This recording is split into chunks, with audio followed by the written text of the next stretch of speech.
Hello everyone, welcome back to my channel. ಬನ್ನಿ ಇವತ್ತು ತುಂಬಾ ರುಚಿಯಾಗಿ ಇದಕ್ಕೆ ಬೇಳೆ ಸಾಂಬಾರು ಯಾವ ರೀತಿ ಮಾಡಬೇಕು ಅಂತ ನೋಡ್ಕೊಂಬರೋಣ. ಮೊದಲಿಗೆ ನಾನಿಲ್ಲಿ ಈರುಳ್ಳಿ, ಟೊಮೊಟೊ, ಕೊತ್ತಂಬರಿ ಸೊಪ್ಪು, ಹಣ್ಣುಮೆಣಸಿನ್ಕಾಯಿ, ಕರಿಬೇವಿನ ಸೊಪ್ಪು, ಮೆಣಸು, ಜೀರಿಗೆ ಇಷ್ಟನ್ನು ಕೂಡ ನಾನಿಲ್ಲಿ ಮಸಾಲೆಗೆ ತೊಗೊಂಡಿರೋವಂಥದ್ದು.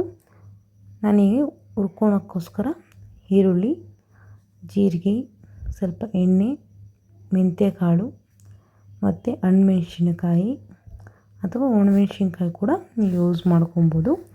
ಮತ್ತು ಒಂದು ಟೊಮೊಟೊ,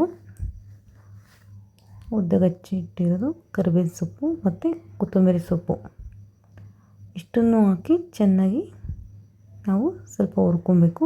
ಅದಾದಮೇಲೆ ನಾವಿಲ್ಲಿ ಕಾಳು, ಇದಕ್ಕಿದ್ದಂತಹ ಕಾಳನ್ನು ಕೂಡ ಹಾಕ್ಕೊಂಡು ಸ್ವಲ್ಪ ಚೆನ್ನಾಗಿ ಫ್ರೈ ಅನ್ನೋದು ಮಾಡ್ಕೊಬೇಕು. ಅದಾದಮೇಲೆ ನಂತರ ಸಾಂಬಾರು ಮಾಡಲಿಕ್ಕೆ ಒಂದು ಪಾತ್ರೆನ ಇಟ್ಕೊಂಡಿದ್ದೀನಿ.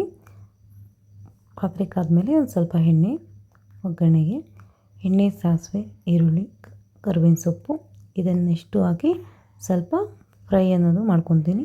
ಅದಾದಮೇಲೆ ಒಂದು ಟೊಮೊಟೊ ಹಾಕಿ ಇದಕ್ಕಿದ್ದ ಕಾಳು ಕೂಡ ಹಾಕ್ಕೊಂಡು, ಬದನೆಕಾಯಿ, ಆಲೂಗಡ್ಡೆ ಬೇಕಾದರೆ ನೀವು ಹಾಕ್ಕೊಬೋದು, ಬೇಡ ಅಂದರೆ ಬೇರೆ ಕಾಳು ಕೂಡ ಹಾಕಿ ಕೂಡ ಮಾಡ್ಬೋದು. ಈಗ ನಾನಿವಾಗ ಸ್ವಲ್ಪ ಹೊತ್ತು ಚೆನ್ನಾಗಿ ತಿರ್ಸ್ಕೊಟ್ಟು ಮತ್ತು ನಾನಿವಾಗ ಬೇಯಲಿಕ್ಕೆ ಇಟ್ಬಿಡ್ತೀನಿ ಪ್ಲೇಟ್ ಮುಚ್ಚಿ. ಅಷ್ಟರಲ್ಲಿ ಮಸಾಲೆಗೆ ನಾವು ಆವಾಗೆ ಹುರಿದಿಟ್ಟಿರೋದನ್ನೆಲ್ಲ ಮಿಕ್ಸಿ ಜಾರ್ಗೆ ಹಾಕ್ಕೊಂಡು, ಮತ್ತು ನಾವು ಧನಿಯಾ ಪುಡಿ ಒಂದೆರಡು ಸ್ಪೂನ್ ಆಗೋಷ್ಟು, ಒಂದು ಚಿಟಿಕೆ ಅರಿಶಿನ ಹಾಕಿ ಚೆನ್ನಾಗಿ ರುಬ್ಕೊಂಡಿದ್ದೀನಿ. ಅದಾದಮೇಲೆ ನಾನು ಸಾಂಬಾರು ತಪ್ಪಲೆಗೆ ಸೇರಿಸಿ ನೀರೆಷ್ಟು ಬೇಕೋ ನೀರು ಕೂಡ ಹಾಕ್ಕೊಂಡು ಸ್ವಲ್ಪ ಚೆನ್ನಾಗಿ ಮಿಕ್ಸ್ ಮಾಡ್ತಾಯಿದ್ದೀನಿ. ನೀರು ನೀವು ನೋಡಿಕೊಂಡು ಎಷ್ಟು ಪ್ರಮಾಣದಲ್ಲಿ ಬೇಕೋ ಅಷ್ಟನ್ನು ಸೇರಿಸ್ಕೊಂಡು, ರುಚಿಗೆ ತಕ್ಕಷ್ಟು ಉಪ್ಪನ್ನು ಹಾಕಿ ಸ್ವಲ್ಪ ಹೊತ್ತು ಚೆನ್ನಾಗಿ ಕುದಿಸಿದ್ರೆ ತುಂಬಾ ರುಚಿಕರವಾದ ಇದಕ್ಕಿನ ಬೇಳೆ ಸಾಂಬಾರು ರೆಡಿಯಾಗುತ್ತೆ. ತುಂಬಾ ಚೆನ್ನಾಗಿರುತ್ತೆ.